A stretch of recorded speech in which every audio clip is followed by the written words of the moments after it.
Salve, salve, irmãos conectados na Umbanda, seja bem-vindo mais uma vez ao nosso canal. Hoje vamos falar um pouquinho sobre sincretismo. Vamos para a vinheta.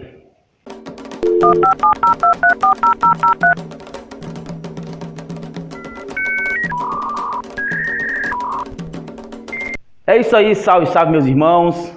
Um assunto muito importante, muito interessante que nós estamos discutindo hoje é sobre o sincretismo religioso dentro do templo de Umbanda, dentro da religiosidade de Umbanda no geral. Para entender exatamente como que se processa esse processo de sincretismo, como que se deu e como que é encarado das diversas formas por nós mesmos umbandistas, vamos entender um pouquinho o passado primeiro, como que surgiu essa questão do sincretismo, que já é taxado, todo mundo já está mais do que expert nesse assunto, mas temos que ter essa conotação um pouco anterior do tempo da escravidão brasileira, porque o sincretismo religioso de Umbanda aconteceu aqui no Brasil, e não foi pela Umbanda, né? Quando os africanos chegaram no Brasil, pela forma escrava que estava, e era obrigado a cultuar o culto católico, o cristianismo, foi uma maneira, ou quase para dizer a única maneira que os africanos, os negros africanos teve de manter sua cultura e a sua religião viva, dentro das senzalas, dentro do seu convívio no dia a dia, que antes ou qualquer outra manifestação religiosa africana era proibida e perseguida por todo o processo da construção do Brasil na época. Eles começaram a ter essa ideia de que ou eu aceito o catolicismo ou eu vou esquecer minhas origens. Então vamos unir essas duas coisas. Vamos começar a fazer um panorama de santos católicos, de santas católicas e encobrir essa intenção. Porque o que é o sincretismo? O sincretismo ele é uma referência ou como que eu posso falar? Uma semelhança de duas coisas diferentes, de duas vertentes religiosas diferentes, para dar uma conotação única para aquela que a gente quer. Primeiro, analisando todo o contexto católico, eles descobriram que alguns santos católicos tinham algumas semelhanças muito peculiares referente aos orixás, cada orixá específico. Então descobriu que Ogum tinha uma pouca semelhança ou uma semelhança um pouco parecida com as vibrações de Ogum. Descobriu-se que São Jorge era Ogum, descobriu que São Sebastião era Oxóssi pela sua vertente da mata, das forças da natureza, e assim por diante. Todos os orixás foram encaixando, principalmente os mais conhecidos da época, isso se tratando do candomblé, do qual foi o primeiro culto afro brasileiro que teve uma formação no nosso território. Então, daí, dessa conotação, dessa semelhança, dessa unificação de culturas religiosas, criou-se o candomblé, né? Então, candomblé cultua-se os orixás, mas pela devida obrigação e necessidade de permanecer cultuando em suas terras estrangeiras, vamos fazer o sincretismo, vamos associar os santos católicos para que a gente pudesse, louvando Ogum, estaria louvando visualmente a Ogum. Então é apenas visual. Cada santo católico é apenas uma visão física que remete ao orixá. Por isso teve essa necessidade do sincretismo espiritual dentro do terreiro de candomblé para a formação de candomblé. Tanto é que depois, após a liberação do Estado laico brasileiro, muitas vertentes de candomblé preferiu desassociar o sincretismo do seu culto, do seu tipo, seu rito de candomblé. E outros permaneceram. Mas o nosso caso é Umbanda. Como é que os irmãos encaram essa situação de Umbanda? Como que a gente consegue lidar com a situação? Se eu não sou católico, eu preciso estar fazendo orações católicas, eu preciso estar comemorando os dias sagrados dos santos católicos ou não? Como é que é visto dentro do contexto umbandista? Bom, primeiro, não tem que ter essa obrigatoriedade, né? Se você é umbandista, você quer cultuar um santo católico, se você não quer cultuar um santo católico, isso é um problema muito particular, que vai depender daquilo que aflora a sua fé espiritual. Por exemplo, quando criou-se a Umbanda, esse contexto de sincretismo já era muito forte. E por ser religião brasileira, genuinamente brasileira, adotou-se esse contexto dos orixás através do candomblé, que já tinha feito esse sincretismo anteriormente, e associou. Tanto é que quando o Caboclo da Sete Encruzilhada desceu a primeira vez no território brasileiro, no Zélio Fernandinho, lá em 1908, qual foi o nome dado para a primeira casa de Umbanda no Brasil? tenda espírita Nossa Senhora da Piedade. Daí está o nome católico, o nome de santo, para representar a primeira casa de Umbanda.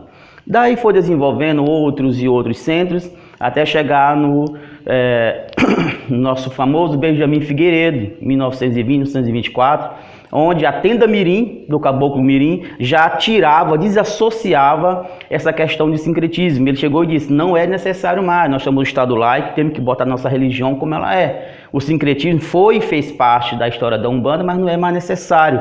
Então, muitos adeptos da Umbanda que tinham essa mesma visão, partiu para essa outra evidência de tirar os santos católicos dos seus altares, não mais cultuar os dias comemorativos dos santos católicos e não fazer essa associação de orixás com santos católicos. Tá certo ou tá errado? Tá certo ou tá errado na visão de quem acha que tá errado. Não podemos ter uma verdadeira afirmativa única sobre essa questão.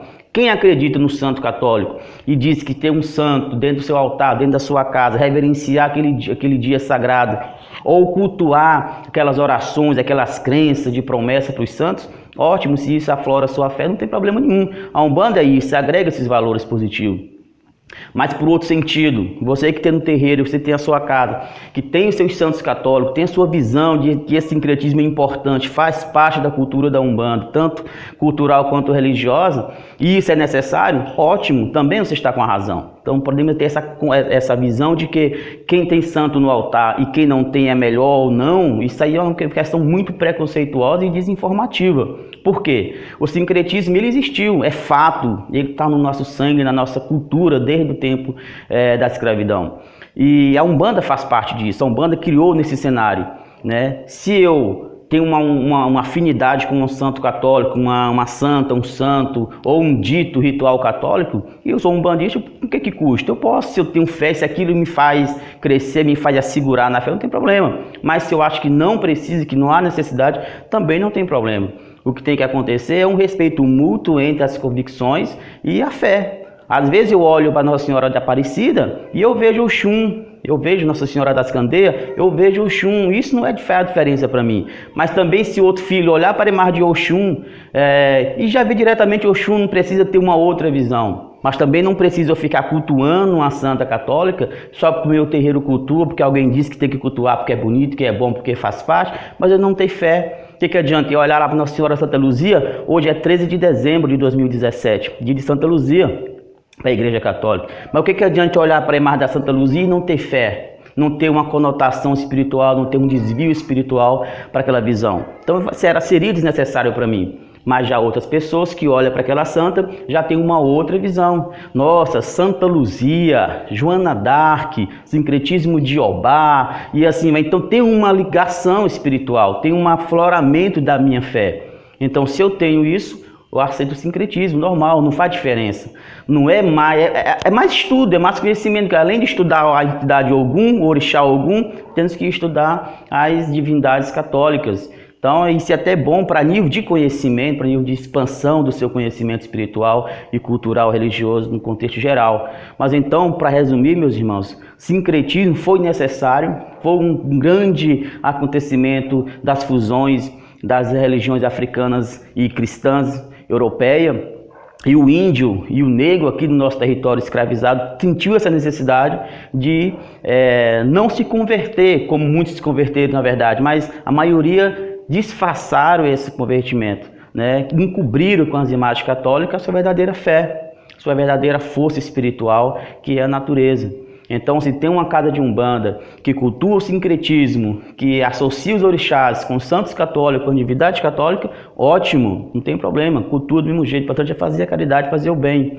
Mas se tem casa de terreiro de Umbanda que não cultua, que não associa mais esse sincretismo, não há mais necessidade na sua visão de juntar essas duas vertentes religiosas nesse contexto sincrético, não há necessidade, também está ótimo. O importante é praticar a caridade sem nenhum problema. Então o filho que tem uma casa, frequenta uma casa que cultua santos católicos, joia, não precisa criticar quem não cultua, é o respeito, isso é Umbanda. É a diversidades religiosa e cultural que faz a Umbanda ser legal, faz a Umbanda ser positiva, bonita e simples, né? Sem julgo. A Umbanda não é para ser julgada, é para ser entendida e compreendida de acordo com o intelecto e a fé de cada um.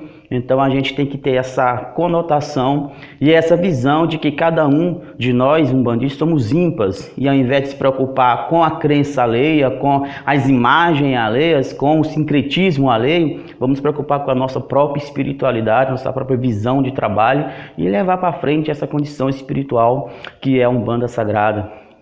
Axé, meus irmãos, espero ter contribuído um pouquinho para essa visão de Umbanda sobre o sincretismo brasileiro.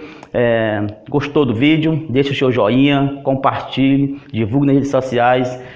Se você não é inscrito ainda, se inscreva no nosso canal Conexão Umbanda e seja mais um a participar para espalhar toda essa visão umbandista no nosso território e por todas as redes. Axé, um forte abraço e até mais.